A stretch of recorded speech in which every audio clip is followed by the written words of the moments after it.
आज तक रेडियो सुनता है सारा जहां।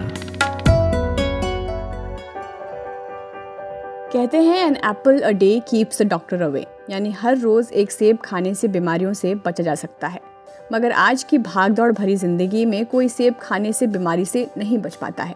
बीमारियों के प्रकार भी बदल गए हैं और कई बार तो किसी बड़ी बीमारी के बारे में बहुत बाद में पता चलता है। लेकिन मैं यहाँ ये नहीं कह रही हूँ कि आप सेब खाना छोड़ दें, आप सेब बिल्कुल खाइए, फ्रूट्स सेहत के लिए अच्छे ही होते हैं। एक ऐसी ही बीमारी है सिकल सेल अनीमिया, जिससे भारत में 3% आदिवासी जनता पीड़ित है और 23% इस कंडीशन के कैरियर हैं, यानी उनके बच्चों को ये बीमारी हो सकती है। अव्वल तो सिकल सेल अनीमिया एक ऐसी बीमारी है जिसका पता पैदा होने से पहले ही चल जाता है, पर ज़्यादातर लोगों को ये बात पता ही नहीं है और इस बीमारी से अनजान रहते हैं। आज के हेलो डॉक्टर में बात इसी बीमारी पर। Hello doctor. हेलो, नमस्कार। आज तक रेडियो पर आप सुन रहे हैं हेलो डॉक्टर। मैं हूं खुशबू। आप अनेमिक हैं, हो सकता है आपके डॉक्टर ने कभी न कभी आपसे ये कहा हो। हिंदुस्तान में अनेमिया एक बहुत ही आम कंडीशन है। आम भाषा में इसे कहते हैं खून की कमी। लेकिन अक्सर लोग अनेमिया और सिकल सेल अनेमिया में फ़र्क नहीं समझ पाते और प्रॉब्लम यहीं से स्टार्ट होती है। तो सबसे पहले तो आसान भाषा में यही समझेंगे कि सिकल सेल अनीमिया होता क्या है और किन लोगों को ये हो सकता है। इलाज से लेकर बचाव तक के बारे में आपको बताएंगे। हमारे साथ इंटरनेट कॉल पर जुड़ गए हैं डॉक्टर सुप्रकाश सान्याल, जो फोर्टिस हॉस्पिटल में हेमाटोलॉजी डिपार्टमेंट के डायरेक्टर हैं। स्वागत है डॉक्टर सुप्रकाश सान्याल आपका आज तक रेडियो पर। थैंक यू डॉक्टर सान्याल, हम जिस टॉपिक पर बात करना चाह रहे हैं उस पर हम आगे बढ़ेंगे, लेकिन उससे पहले मैं ये आपसे पूछना चाहती हूँ कि खून की कमी होना ये बहुत ही आम कंडीशन है। किसी न किसी को डॉक्टर के पास इस वजह से जाना ही होता है उनके शरीर में जब खून की कमी हो जाती है। लेकिन लोग अक्सर ये समझ नहीं पाते कि खून की कमी होना होता क्या है। कैसे ये पता चलता है कि इस स्टेज के बाद हमारे शरीर में खून की कमी हो रही है और ये खून की कमी होना बहुत ही नॉर्मल बात है। तो पहला जो सवाल आपका है बहुत रेलिवेंट सवाल है आज की दुनिया के लिए। शरीर में जब भी खून कम होता है, इसको हम लोग हमारा भाषा में एनीमिया बोलता है। तो बाकी जैसे डायबिटीज बोलिए, ब्लड प्रेशर बोलिए, डायबिटीज बोलिए, ब्लड प्रेशर बोलिए, इसमें जो हम लोग जो बोलते हैं जो इसका ऊपर शुगर बढ़ गया मतलब आपका शुगर का तकलीफ है, आपका बीपी इतना हो गया मतलब आपका भी ब्लड प्रेशर का प्रॉब्लम है।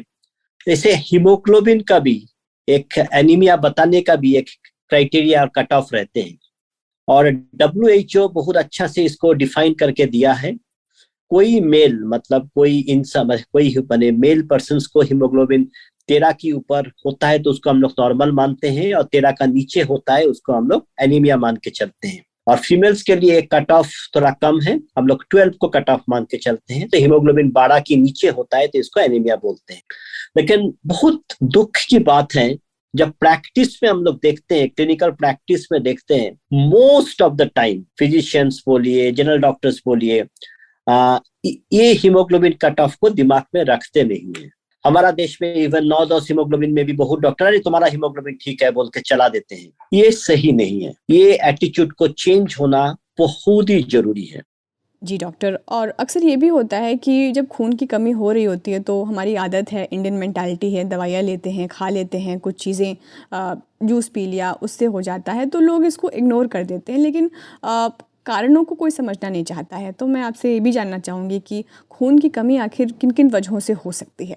जनरली एनीमिया होने का, खून कम होने का 4 ही कारण माना जाता है। एक है न्यूट्रिशनल, मतलब शरीर में कुछ खान पान का कुछ कमियां हैं, जैसे iron deficiency anaemia, vitamin B12 deficiency anaemia. और यही हमारा देश में और सारा दुनिया में भी 80 to 85% केसेस में यही कारण रहते हैं। आप एक बात सुनेंगे तो ताज्जुब हो जाएंगे, सारा दुनिया में जितना पॉपुलेशन है, जितना आबादी है, उसमें 25% पॉपुलेशन इज एनीमिक। मतलब 4 इंसान एक ग्रह के ऊपर है, उसमें एक आदमी एनीमिया लेके घूम रहे हैं।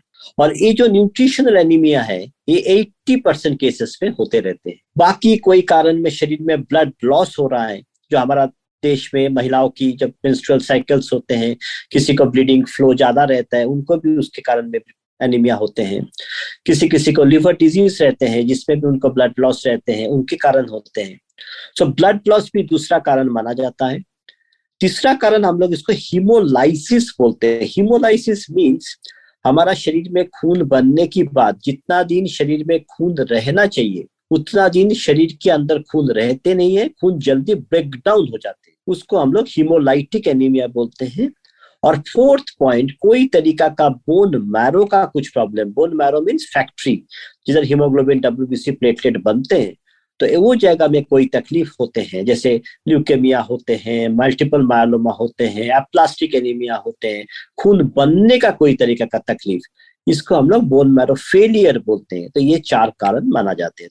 डॉक्टर, ये तो अनीमिया की बात हुई जो कि बहुत ही आम कंडीशन है, लोग इसे समझते हैं, लेकिन एक और कंडीशन होती है जिसका आज हमारा हेलो डॉक्टर का टॉपिक है, सिकल सेल अनीमिया। तो ये जैसे मैं जितना जानती हूँ इसके बारे में, यही है कि आप पैदा होने से पहले ही आप इसके बारे में पता लगा सकते हैं, लेकिन कई लोगों को पता नहीं होता इसके बारे में। तो एक लेमैन की भाषा में सबसे पहले मैं आपसे यही समझना चाहूँगी कि सिकल सेल अनीमिया क्या होता है, इसे आप कैसे डिफाइन करते हैं? बहुत ही अच्छा सवाल आपने पूछे हैं। तो हमारा देश में सिकल सेल एनीमिया जो बीमारी हम लोग बात करते हैं, इसको एक ज्योग्राफिकल डिस्ट्रीब्यूशन, ज्योग्राफिकल डिस्ट्रीब्यूशन मतलब हमारा देश का जो मैप है, इसका मिडिल से लाइन ड्रॉ करेंगे वेस्टर्न ओडिशा से, और पूरा ड्रॉ करके आप पूरा वेस्ट कोस्ट तक लेके आएंगे, तो जो एंटायर एरिया होते हैं वेस्टर्न ओडिशा, देन पूरा छत्तीसगढ़, मध्य प्रदेश, महाराष्ट्र का particularly Vidarbha area and south Gujarat, ये बेल्ट को हम लोग हमारा देश का भाषा में सिकल सेल बेल्ट मानते हैं। तो इससे आपको एक चीज समझ में आएगा, जो सिकल सेल डिजीज जो होते हैं ये जेनेटिक डिजीज होते हैं, ये कोई पेशेंट को आपसे आप नहीं हो सकते। तो इनका डैडी और मम्मी दोनों को सिकल सेल कैरियर होना पड़ता है। Sickle cell carrier mean sickle cell का जो जीन रहते हैं उसका एक जीन का खराबी रहते हैं, जिसको हम लोग सिकल सेल कैरियर बोलते हैं या सिकल सेल ट्रेट बोलते हैं। तो 25% चांस रहता है कि बच्चे को सिकल सेल एनीमिया होने का, मतलब पूरा बीमारी वाला बच्चा पैदा होने का। प्रॉब्लम क्या होता है, जो आदमी सिकल सेल एनीमिया का कैरियर होते हैं उनका कभी कोई सिम्टम व ट्रेट, कुछ सिम्टम कुछ नहीं रहता है। उनका हीमोग्लोबिन कभी कभी हीमोग्लोबिन भी 13-14 रहता है। तो उसको आप बोलेंगे जब भाई तुम्हें टेस्ट करो, तो बोलता हमको तो है ही नहीं, तो मैं टेस्ट क्यों करूं। बहुत सारे दुनिया का बहुत सारे कंट्री में अभी हीमोग्लोबिनोपैथी स्क्रीनिंग इज कंपलसरी। जैसे आपको आपका नाम है, जैसे आप आपका ब्लड ग्रुप जानते हो, आपका आधार कार्ड का नंबर जानते हो, ऐसा आपका हीमोग्लोबिन का भी टाइप जानना आपको अधिकार भी तो है ही, आपको उचित भी है। दुनिया में मैं बहुत सारे अफ्रीकन पेशेंट्स हमारा हॉस्पिटल में आते हैं, मैं देखता हूँ जब भी अफ्रीकन पेशेंट के साथ मैं बात करता हूँ ना, बहुत अच्छा से बोलता है कि डॉक्टर मैं एएस हूँ, मतलब मैं सिकल सेल एनीमिया का कैरियर हूँ, मैं ए हूँ, मतलब मेरा हीमोग्लोबिन नॉर्मल है। तो इतना छोटा देश, छोटा रिसोर्सफुल देश जब ये चीज कर पाते हैं, क्यों हम लोग ये कर नहीं पाते। और ये सबसे इंपॉर्टेंट होते हैं गायनोकोलॉजिस्ट का लेवल में। जब भी कोई फीमेल्स प्रेग्नेंट होते हैं और वो गायनोकोलॉजिस्ट के पास जाते हैं, गायनोकोलॉजिस्ट बहुत सारे टेस्ट करते हैं जिसको हम लोग एंटीनेटल स्क्रीनिंग टेस्ट बोलते हैं। लेकिन बहुत सारे गायनोकोलॉजिस्ट, अभी भी हमारा देश में अवेयरनेस बढ़ रहा है, इसमें कोई डाउट नहीं है, लेकिन बहुत सारे गायनोकोलॉजिस्ट हमारा देश में अभी भी हीमोग्लोबिनोपैथी स्क्रीनिंग नहीं करते हैं। थैलासेमिया का कैरियर है क्या नहीं है, सिकल सेल एनीमिया का कैरियर है क्या नहीं है, ये टेस्ट नहीं करते। इसमें क्या होता है, जब एडवांस प्रेगनेंसी हो जाते हैं, हीमोग्लोबिन बढ़ते नहीं है, तब ये तपास होते हैं, और बहुत समय हम लोग को पार्टनर को भी मिलते हैं, तब बहुत मुश्किल होते रहते हैं। ये हर इंसान को शादी के पहले मालूम होना चाहिए। इनफैक्ट अभी तो नियोनेटल स्क्रीनिंग भी होने लग गए हैं बहुत सारे डिस्ट्रिक्ट में। तो सब इंसान को मालूम होना चाहिए कि ये सिकल सेल एनीमिया कैरियर क्या होता है। तो आप ये बीमारी को आराम से प्रिवेंट कर सकते हो, बंद कर सकते हो, कम्युनिटी में आने ही नहीं दे सकते हो, only by doing a simple test जिसको हम लोग HPLC, high performance liquid chromatography बोलते हैं। और ये एक ही बार लाइफ टाइम करना पड़ता है, आपको बार बार करने का जरूरत नहीं है। अच्छा डॉक्टर सान्याल, आप बार बार जिक्र कर रहे थे कि महाराष्ट्र, मध्य प्रदेश, उड़ीसा, यही जगहों पर सबसे ज़्यादा सिकल सेल एनीमिक पर्सन पाए जाते हैं, सिकल सेल बेल्ट कहते हैं। तो इसके पीछे की क्या वजह हैं आप देखते हैं? तो पॉपुलेशन के ऊपर इसका डिपेंड करता है। जैसे कुछ कम्युनिटी में, कुछ कास्ट में इसका इंसिडेंस बहुत ज्यादा रहता है। जैसे हमारा देश में जो ट्राइबल कम्युनिटीज है, पर्टिकुलरली छत्तीसगढ़ का जो ट्राइबल कम्युनिटीज है, मध्य प्रदेश का जो ट्राइबल कम्युनिटीज है, साउथ गुजरात का जो ट्राइबल कम्युनिटीज है, इसमें इसका इंसिडेंस बहुत ज्यादा है। कुछ कुछ कम्युनिटीज कास्ट में भी, जैसे नियो बुद्धिस्ट कास्ट जो होते हैं महाराष्ट्र में, आप जानते ही होंगे, उनके अंदर में भी ये डिजीज का इंसिडेंस बहुत ज्यादा रहता है। और हमारा देश में शादियां मोस्टली होते हैं कास्ट की मुताबिक होते रहते हैं, तो जब सेम कास्ट के अंदर शादी होते हैं और दोनों ही पेशेंट्स का दोनों ही हस्बैंड वाइफ दोनों ही कैरियर होते हैं, देन 25% चांस रहते हैं ये बीमारी होने का।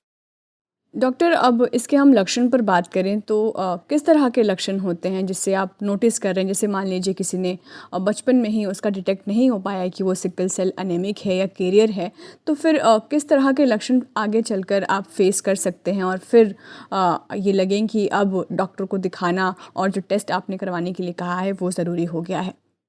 So one thing is very important, मैं जो पहले ही मेरा टॉक में शुरू में ही बताया, कोई भी इंसान जन्म लिया उनको हीमोग्लोबिन नॉर्मल है कि एबनॉर्मल है, ये जानना बहुत जरूरी है। और एबनॉर्मल है तो कौन सा तरीका का एबनॉर्मलिटी है, वो इंसान सिकल सेल एनीमिया का कैरियर है क्या नहीं है, वो इंसान हीमोग्लोबिन माने कोई तरीका का थैलेसीमिया बीमारी का कैरियर है क्या नहीं है, हीमोग्लोबिन ई का कैरियर है क्या नहीं है, मतलब ये जानना बहुत जरूरी है इरेस्पेक्टिव ऑफ द सिम्टम्स।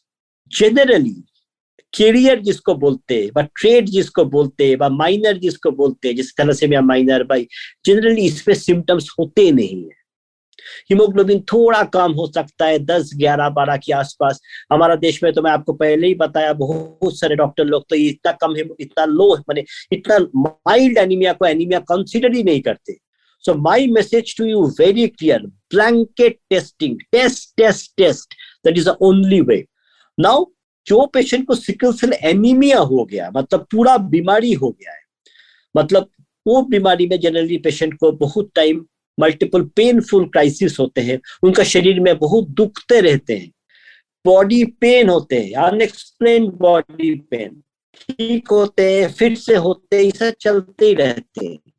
कोई पेशेंट को छाती के ऊपर तकलीफ होते रहते हैं, कोई पेशेंट को मल्टीपल टाइम्स जॉन्डिस होते रहते हैं, कोई पेशेंट को बार बार न्यूमोनिया जैसे इन्फेक्शंस हो सकते हैं। तो ये सब सिकल सेल एनीमिया का लक्षण होते हैं। एक चीज मैडम बहुत इंपॉर्टेंट है, सिकल सेल एनीमिया का लक्षण और सिकल सेल कैरियर का लक्षण दो एकदम अलग है।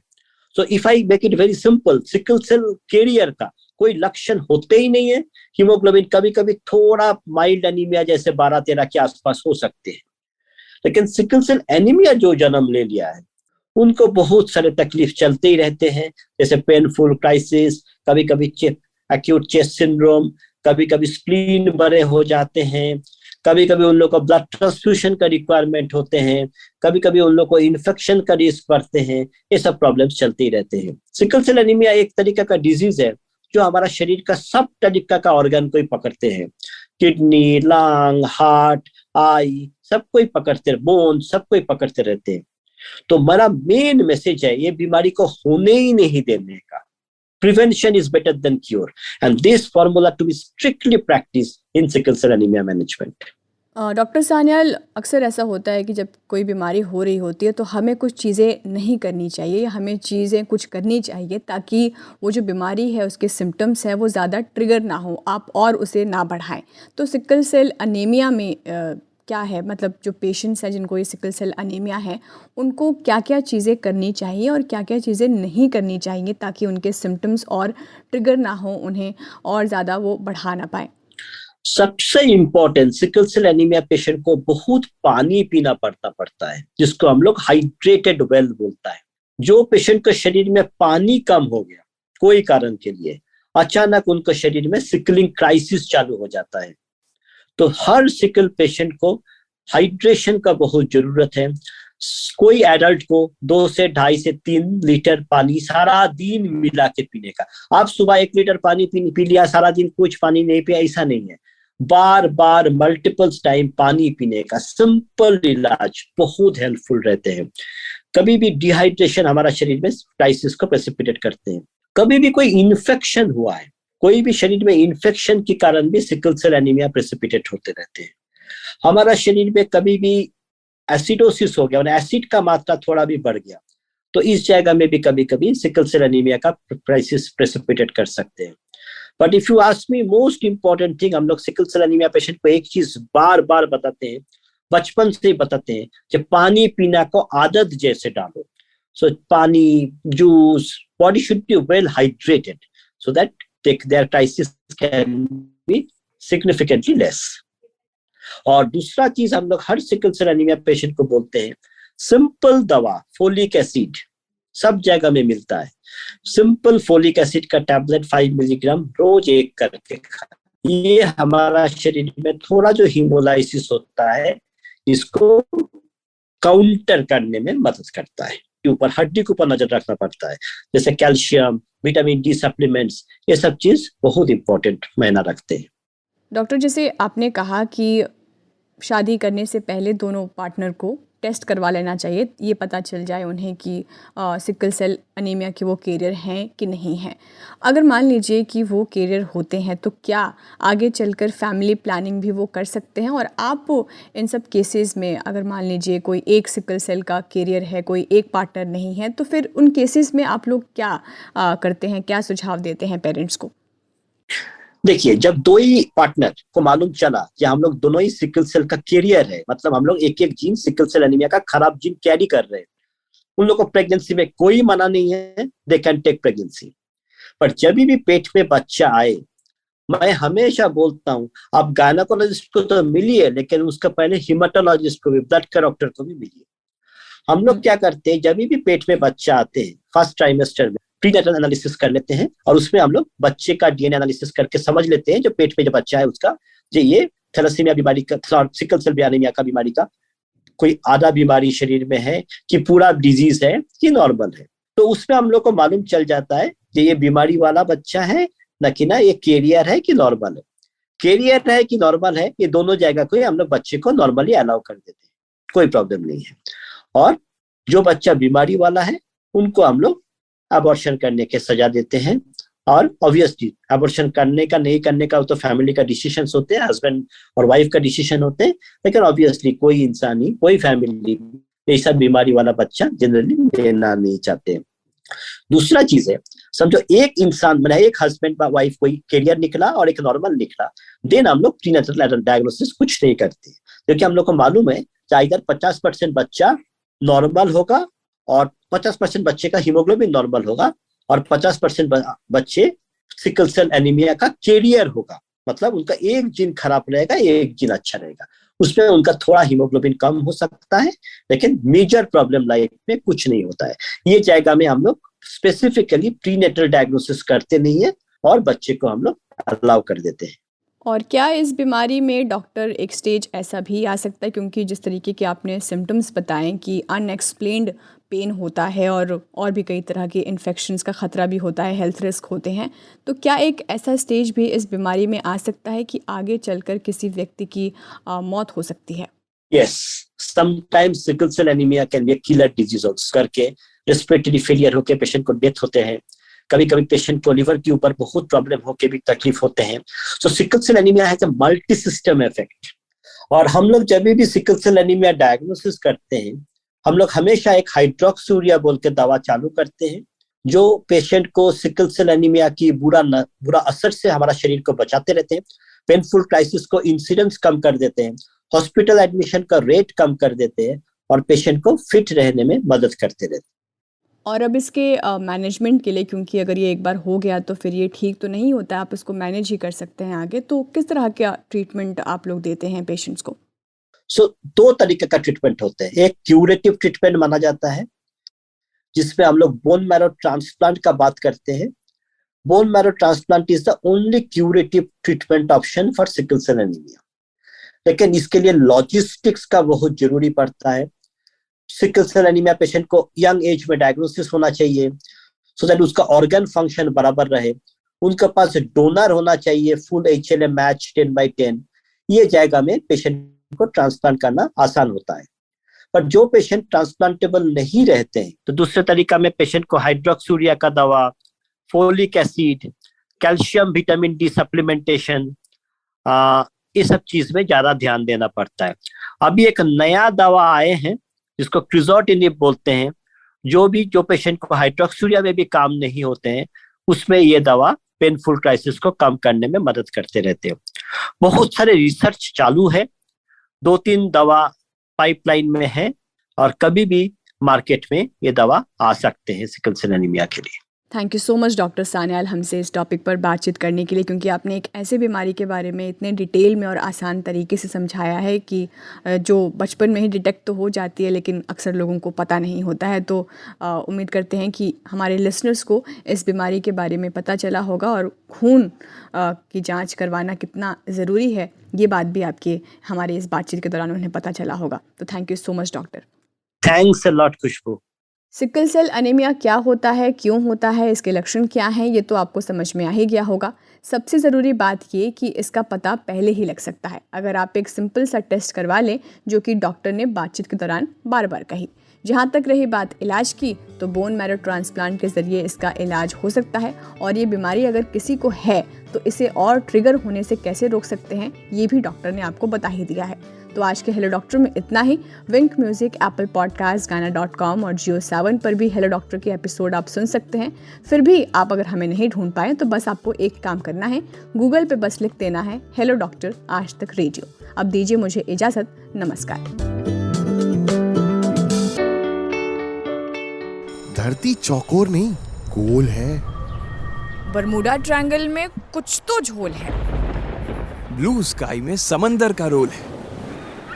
आपको पता है कोहिनूर का क्या मोल है? मोटी किताबें मत उठाइए, गूगल भी मत चलाइए, बस आज तक रेडियो पर ज्ञान ध्यान लगाइए।